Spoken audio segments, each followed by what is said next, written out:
পাকিস্তান যেতে ভিসা ফি লাগবে না বাংলাদেশি নাগরিকদের। পাকিস্তানের নতুন ভিসা নীতিমালা অনুযায়ী 126টি দেশের মতো বাংলাদেশেও এই সুবিধা পাবে।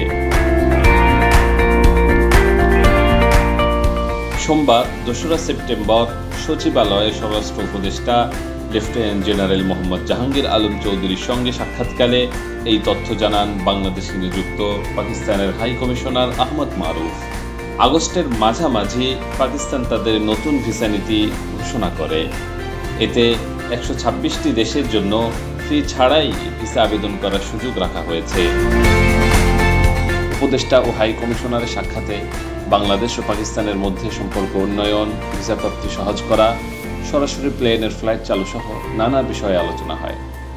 বাংলাদেশে ঘটে যাওয়া ছাত্র আন্দোলনের প্রভাব পাকিস্তানেও পড়েছে উল্লেখ করে দেশটির হাই কমিশনার বলেন, তখন অনেক পাকিস্তানি নাগরিক বাংলাদেশের পতাকা উড়িয়ে আনন্দ উৎসব করেছেন।